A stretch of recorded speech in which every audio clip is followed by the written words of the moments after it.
குட்டீஸ் எல்லாருக்குமே வந்து பார்த்தீங்கன்னா, ஒரு சிறப்பான குட் மார்னிங்ப்பா. எல்லாம் எப்படி போயிட்டுருக்கு? ப்ரிப்பரேஷன்லாம் பலமோ? பார்க்கறதுக்கு முன்னாடி full and full centum mark எடுக்கிறதுக்கான ஒரு மெட்டீரியலோட தான் வந்திருக்கேன். ஏற்கனவே இந்த மெட்டீரியல் அப்லோட் பண்ணிட்டேன். பட் இருந்தாலும் ப்ரோ எனக்கு வேணும் ப்ரோன்னு கேட்டுட்டு இருக்கீங்க. நமக்கு ஒரு பொருள் வேணும்னா நம்ம தான்ப்பா வந்து எடுத்துக்கணும். ஓகேங்களா? மற்றவங்களாம் வந்து தர மாட்டாங்க. ஃப்ரெண்ட்ஸுங்களே சில பேர் மெட்டீரியல்ஸ் கேட்டால் கொடுக்க மாட்டாங்க பொறாமையில். ஓகேங்களா? சரி வாங்க வீடியோக்குள்ளே போகலாம். வீடியோக்குள்ளே போகிறதுக்கு முன்னாடி இப்போ பாருங்கள், எல்லாமே இருக்குது. நீங்கள் நாளைக்கு கொஸ்டின் பேப்பர் கேட்பாங்கன்னு வச்சுக்கோங்க, அது இந்த மெட்டீரியல் தான் கேட்பாங்க. ஆனால் எவ்வளோ பேஜ் தெரியுமா? கிட்டத்தட்ட ஒரு 50 பேஜ் வந்து பார்த்தீங்கன்னா இருக்குது. ஃபஸ்ட்டு லெசனில் எவ்வளோ சினானிம்ஸ் இருக்குது, செகண்ட் லெசனில் எவ்வளோ இருக்குது, தேர்ட் லெசனில் எவ்வளோ இருக்குது அப்படின்ற பக்கா டீட்டெயில் இதில் இருக்குது. இது நான் சத்தியமாக இந்த மெட்டீரியல் மாதிரி எல்லா சப்ஜெக்ட்டுக்கும் கொடுத்தாங்கன்னு வச்சுக்கோங்க, நம்ம பசங்களாம் புக்கு தேவையில்லை, மெட்டீரியல் ஒன்று போதும். இதை பாருங்கள், லெசன் 5ல் வெறும் 3 தான் இருக்குது பாருங்கள், லெசன் 6ல், லெசன் 7ல். இப்போ அடுத்ததாக வந்து பார்த்தீங்கன்னா ஆன்டனிம்ஸு. இப்போது ப்ரோ இதுக்கு வந்து நான் எங்கே வரணும் இந்த மெட்டீரியலுக்கு அப்படின்னா, கீழே டிஸ்கிரிப்ஷனில் நம்முடைய டெலிகிராம் குரூப் இருக்குப்பா. ஓகேங்களா? ஸோ மறக்காமல் நம்முடைய டெலிகிராம் குரூப்பில் வந்து விசிட் பண்ணி பாருங்கள், கண்டிப்பாக உங்களுக்கு வந்து இருக்குது. அடுத்தது எக்ஸ்பான்ஷன், அதாவது அப்சர்வேஷன் வந்து பார்த்தீங்கன்னா கொடுத்துருக்குறாங்க பாருங்கள். இந்த அப்சர்வேஷனில் வந்து எல்லாமே இருக்குது. இப்போது ஒரு எக்ஸாம்பிளுக்கு வந்து சொல்கிறேன், ஐசியூ இருக்குது பாருங்கள், அதுக்கான மீனிங். எஸ்டிடி இருக்குது பாருங்கள் மீனிங்கு. அடுத்தது ஜிஎஸ்டி, ரொம்ப இம்பார்ட்டன்ட் இப்போ இருக்கக்கூடிய இந்தியாவுக்கு. ஜிஎஸ்டின்னு என்னது? Goods and service tax. நாளைக்கு இதே கூட கேட்கலாம், ஜிஎஸ்டியை கூட. அடுத்தது கீழே பாருங்கள், எல்இடி, சிபியு, ஜிடிபின்னா உங்களுக்கே தெரியும்னு நினைக்கிறேன், நம்முடைய நாட்டுடைய இது பொருளாதாரம். அதற்கு பிறகு வந்து பார்த்திங்கன்னா எல்லாமே இருக்குங்க இதில். எஸ்பிஐ என்னது? ஸ்டேட் பேங்க் ஆஃப் இந்தியா, அந்த மாதிரி தான். ஸோ யூஎஸ்ஏனா என்ன அப்படின்றத கீழே கமெண்ட்டில் சொல்லுங்கள், நான் காமிக்க மாட்டேன், நீங்களே சொல்லுங்கள். அடுத்தது பாருங்கள், காம்பவுண்ட் வேர்ட்ஸ் கேட்டிருக்கிறாங்க பாருங்கள், இதுலேயே எல்லாமே இருக்குது. ஃபஸ்ட்டு 20 மார்க் எடுக்கிறதுக்கு இதில் இது 1 மார்க், 2 மார்க், 3 மார்க், 5 மார்க்லாம் கொடுத்துருக்காங்க. வாங்க இப்போ வரேன். அடுத்ததாக ஃபாரின் வேர்ட்ஸ்னால் உங்களுக்கே வந்து தெரியும் அப்படின்னு வந்து நினைக்கிறேன். அடுத்ததாக வந்து பிளெண்டட் வேர்ட்ஸ். அதற்கு பிறகு வந்து பார்த்தீங்கன்னா இப்போ பாருங்கள், இதுதான் இங்கே ஆட்டமே பாருங்கள், நல்லா பாருங்கள். British English, American English. ஓகேங்களா? கேட்டிருக்கிறாங்க பாருங்கள், எவ்வளோ வேர்ட்ஸ் கேட்டிருக்காங்க பாருங்கள். இதிலிருந்தே நாளைக்கு பப்ளிக்கில் கேட்கலாம். இதில் இருக்கிறதே தான் மோஸ்ட்லி அட்டெண்டே வந்து பண்ணலாம். கிளிப்டு வேர்ட்ஸ் உங்களுக்கு தெரியும் நினைக்கிறேன். வேர்டு டெஃபினிஷேஷன் உங்களுக்கு தெரியும், டெஃபினிஷன் உங்களுக்கு கேட்டிருக்கிறாங்க பாருங்கள் மேலே. அடுத்ததாக வந்து பார்த்தீங்கன்னா ப்ரிஃபிக்ஸ், சஃபிக்ஸ் கேட்டிருக்கிறாங்களா? ஓகே. அடுத்ததாக ரிலேட்டிவ் ப்ரொனவுன்ஸ் வந்து கேட்டிருக்கிறாங்க. அடுத்து இது எந்த கொஸ்டின் பேப்பர் எங்கே புக்கில் எங்கே இருக்குன்றது உட்பட கேட்டிருக்கிறாங்க. அடுத்ததாக வந்து பார்த்தீங்கன்னா இடியம்ஸு, அதோடைய மீனிங்ஸு. இந்த மாதிரி ஒரு மெட்டீரியலு நான் பார்த்ததே கிடையாதுங்க. எல்லாமே வந்து பார்த்திங்கன்னா இருக்கிறத நம்மளால் வந்து பார்க்க முடிகிறது. அடுத்தது வந்து பார்த்திங்கன்னா பாருங்கள், பர்சனல் வேர்ப்ஸ். ஓகேங்களா? வேர்பு, அப்புறமா வந்து சிங்குலர் கேட்டிருக்கிறாங்க பாருங்கள், எல்லாமே இருக்குதுங்க இதில். அடுத்ததாக வந்து பார்த்திங்கன்னா 2 மார்க் கொஸ்டின்ஸு, பொயட்ரி கொஸ்டின்ஸ்க்கு வந்து நம்ம போனோம். நான் சொன்னல 21லேருந்து 26 வரைக்கும் கேட்பாங்கன்ட்டு. ஓகே, அதில் இப்போ எல்லாமே இருக்குது பாருங்கள், பக்காவாக எழுதி தட்டி தூக்கலாம். ஒரு லைன் தாங்க, ஒரே லைன் எழுது 2 மார்க் கொஸ்டின் பொயட்ரியில் பாருங்கள் கொடுத்துருக்காங்க பாருங்கள். எவ்வளோ ஹேண்ட் ரைட்டிங். ஃபஸ்ட்டு பாருங்கள், who does we refer to? we refers to soldiers. finished, 1 mark. அடுத்தது கீழே second question, how did the soldiers spend the summer days அப்படின்னு சொல்லிட்டு, the soldiers spend the summer days relaxing. முடிஞ்சிச்சு, 2 mark. இப்படி தான் general questions எப்படி கரெக்டாக பண்ணணும் ஃபஸ்ட்டு லெசனுக்கு. ஓகேங்களா? ஃபஸ்ட்டு லெசனில் இருக்கக்கூடிய 2 மார்க் பொயட்ரி கொஸ்டின்ஸு. அடுத்தது அப்படியே வாங்க, இப்போ பாருங்கள் செகண்ட் பொயட்ரியில் இருக்கக்கூடிய கொஸ்டின்ஸு, பொயட்ரி கொஸ்டின்ஸு. அடுத்தது தேர்டுப்பா, all the world stage, William Shakespeare detail வேறு கேட்பாங்க. இதெல்லாம் இப்படி எல்லாமே வந்திருக்கு. அடுத்தது ஃபோர்த்து பாருங்கள் இருக்குது.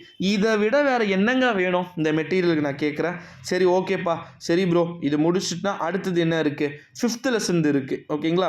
அடுத்தது 6th லெசன் இருக்குது, incident of the French camp. ஓகேங்களா? ஸோ எல்லாமே இருக்கக்கூடியதாக இது இருக்குது. அடுத்ததாக வந்து பார்த்திங்கன்னா 27 to 13 வந்து கிராமர் 2 மார்க் வந்து கேட்டிருக்கிறாங்கல்ல. ஸோ அதில் வந்து இதில் இருக்குது பாருங்கள், change the voice, begin the sentence, இதெல்லாமே வந்து கொடுத்துருக்குறாங்க பாருங்கள். 28, 29 இது எல்லாமே கீழே இருக்கிறத அப்படியே கொஞ்சம் ஓரலாக வந்து செக் பண்ணிக்கோங்க, பார்த்து புரிஞ்சுக்கோங்க. அடுத்ததாக வந்து பார்த்திங்கன்னா எல்லாமே இருக்குது. கம்பைன் சென்டென்ஸ் கூட வந்து பார்த்திங்கன்னா இருக்குது. ஸோ அதெல்லாம் நீங்கள் அழகாக எழுதிருவீங்க. அடுத்ததாக 31 to 33 explain the following with reference to the context கேட்டிருக்காங்க பார்த்தீங்களா. கான்டெக்ஸ்ட் வந்து கேட்டிருக்கிறாங்க. ஸோ இதில் வந்து first reference, explanation, keyword, author name எழுதுங்க, போயம் நேம் எழுதுங்க, 1 மார்க்கு. 3 மார்க் கொஸ்டினுங்க இது. ஓகேங்களா. ஸோ அதனால் இதுவும் எழுதிடலாம். இதில் எல்லாமே இருக்குங்க பாருங்கள். 5, 6ன்னு இருக்குது. இதில் இருக்கிறதே மோஸ்ட்லி வரத்துக்கு சான்சஸ் வந்து பார்த்திங்கன்னா இருக்குது. அடுத்ததாக வந்து பார்த்திங்கன்னா 34, 35, 36ல் ப்ரோஸ் கொஸ்டின்ஸ் வந்து கேட்குறாங்க. ஓகேங்களா. ஸோ அதில் பாருங்கள் எதுக்குன்னா 5 பாயிண்ட் 10 பாயிண்ட் எழுதுகிற மாதிரி இருக்கப்பா. எல்லாமே 2 பாயிண்ட்ஸ். ஓகேங்களா. இதில் ஒரு சப்ஜெக்ட் கொடுத்துருக்குறாங்க. ஓகேங்களா. ஒரு சப்ஜெக்ட்டுக்கு ஒரு மாதிரி வந்து பார்த்திங்கன்னா கேட்டிருக்கிறத நம்மளால் வந்து பார்க்க முடிகிறது. எல்லாத்தையுமே அழகாக நீட் அண்ட் செக்யூராக வந்து பண்ணியிருக்கிறாங்க அப்படின்னே வந்து சொல்லலாம். ஒரு சப்ஜெக்டில் இவ்வளோ 2 மார்க்ஸ் வந்து கேட்பாங்க அப்படின்றத அவங்க அழகாக மென்ஷன் பண்ணியிருக்காங்க. நெக்ஸ்ட்டு பாருங்கள், a nice cup of tea அப்படின்னு சொல்லிட்டு கேட்டிருக்கிறாங்களா. ஸோ அது ஆல்சோ பக்காவாக வந்து பண்ணியிருக்கிறத நம்மளால் வந்து பார்க்க முடியுது. அழகாக இருக்குதுங்க, பார்க்கவே படிக்கலான்னு தோணுது நமக்கே, அந்தளவுக்கு கொடுத்துருக்குறாங்க. அடுத்தது தேர்ட் கொடுத்துருக்காங்க, 3rd லெசன். அடுத்ததாக 4th, அப்புறம் 5th, 6th வந்து on the rule of the road detail அதில் இருக்கக்கூடியது. 2 மார்க்கையும் கேட்கலாம், 3 மார்க்ஸ்லையும் கேட்கலாம். எல்லாமே வந்து பார்த்திங்கன்னா இருக்குது அப்படின்னு வந்து சொல்லலாம். அடுத்ததாக வந்து பார்த்திங்கன்னா நெக்ஸ்ட்டு நம்ம அடுத்த கட்டத்துக்கு எங்கே போகிறோம் அப்படின்னா, complete the Proverbs. 3 mark questions. Proverbs வந்து பார்த்திங்கன்னா கொடுத்துருக்குறாங்க. மீனிங்ஃபுல் சென்டென்ஸ் கொடுத்துருக்குறாங்க. இது முடிச்சிட்டோம் அப்படின்னா 41 பேராகிராஃப். என்னென்ன பேராகிராஃப் படிக்கணும்னு நான் சொல்லிடுறேன்.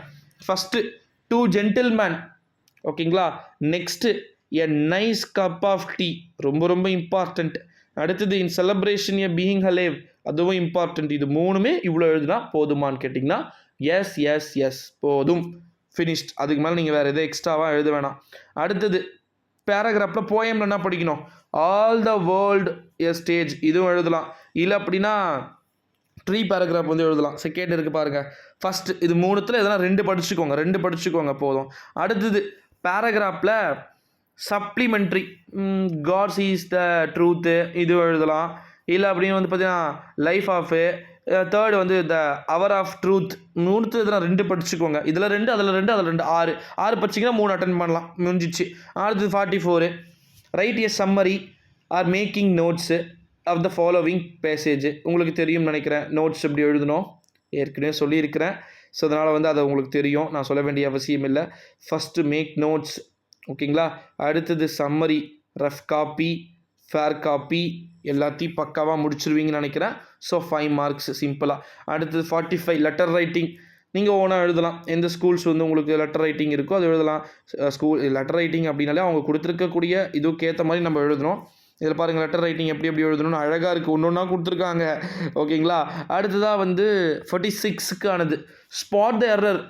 ஓகேங்களா. சென்டென்ஸை கரெக்ட்லி எழுதுகிறோம். இன்னும் எங்கே வரணும், ஆன் எடுக்கிற இடத்துல இன்னும் வரணுமா, எம்பிக்கு பக்கத்தில் புலி ஸ்டாப் வரணுமா, எம்பினா உங்களுக்கு தெரியும்னு நினைக்கிறல. ஸோ அந்த எம் பக்கத்தில் பாயிண்ட் புலி ஸ்டாப் வரணுமா அப்படின்றதெல்லாம் வந்து எல்லாமே இருக்குது. இதில் கிட்டத்தட்ட எத்தனை வந்து ஸ்பாட் எரர் இருக்குது தெரியுமா, 100 இருக்குப்பா. 100 படிச்சிங்கன்னா 5 மார்க் எடுக்கலாம், பிரச்சனை இல்லை. சும்மா ஓரளவு கிளான்ஸாக தானே பார்க்க போகிறீங்க, ஸோ எடுத்துடலாம். அதெல்லாம் வந்து உங்களுக்கு பிரச்சனையே இருக்காது. அடுத்து ஸ்பாட் எரர் முடிச்சிட்டிங்க அப்படின்னா ஸ்பாட் எரர் முடிச்சிடுது. அதுக்கப்புறமா வந்து வேறு நெக்ஸ்ட் என்ன கேட்டிருக்கிறாங்க, அடுத்ததாக வந்து பார்த்திங்கன்னா ஒரு பேரா கொடுப்பாங்க.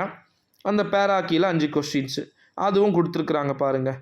அது இல்லை அப்படின்னா எனி டைலாக் ரைட்டிங் உங்களுக்கே வந்து தெரியும் எப்படி கொடுப்பாங்க அப்படின்னு சொல்லிட்டு. ஸோ அது முடிஞ்சிச்சு அப்படின்னா ஃபினிஷ் செலக்குட்டீஸ். ஸோ அப்போ இந்த ஒரு மெட்டீரியல் வச்சுக்கோங்க, இந்த ஒரே ஒரு மெட்டீரியல் போதும். உங்கள் எல்லாருக்குமே எல்லா விதமான லெசன்ஸுமே பக்காவாக கவர் பண்ணியிருக்கிறாங்க. போயம் தனியாக கவர் பண்ணியிருக்கிறாங்க, பொயட்ரி தனியாக கவர் பண்ணியிருக்கிறாங்க. இது எல்லாம் வேணும் அப்படி நீங்கள் ஆசைப்பட்டீங்க அப்படின்னா கீழே டிஸ்கிரிப்ஷனில் நம்முடைய டெலிகிராம் குரூப் லிங்க் இருக்குது. ஸோ மறக்காமல் நம்முடைய டெலிகிராம் குரூப்பில் ஜாயின் பண்ணிக்குமாறு கேட்டுக்கொள்ளப்படுகிறது செல்லக்குட்டீஸ். ஸோ இது போல் அடுத்தடுத்த காணொளிகள் காத்து கொண்டிருக்கு.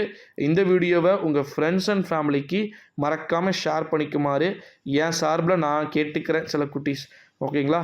அடுத்தடுத்த வீடியோவில் அடுத்தடுத்த காணொளியில் நம்ம கம்பல்சரி பார்க்கலாம். எல்லா டீட்டெயில்ஸுமே வந்து இருக்குது. ஓகேங்களா? ஸோ நாளைக்கு நடைபெற எக்ஸாமை நீங்கள் பயமே இல்லாமல் அழகாக வந்து நீட்னஸாக வந்து எழுதணும் அப்படின்றது தான் என்னை போன்றவருடைய கேள்வி. எல்லாத்தையுமே ஜூம் பண்ணி காமிச்சுன்னு இருக்க முடியாது வீடியோலேயே. நீங்கள் கீழே டிஸ்கிரிப்ஷனில் இருக்கக்கூடிய டெலிகிராம் குரூப் வந்துருங்க. நன்றி.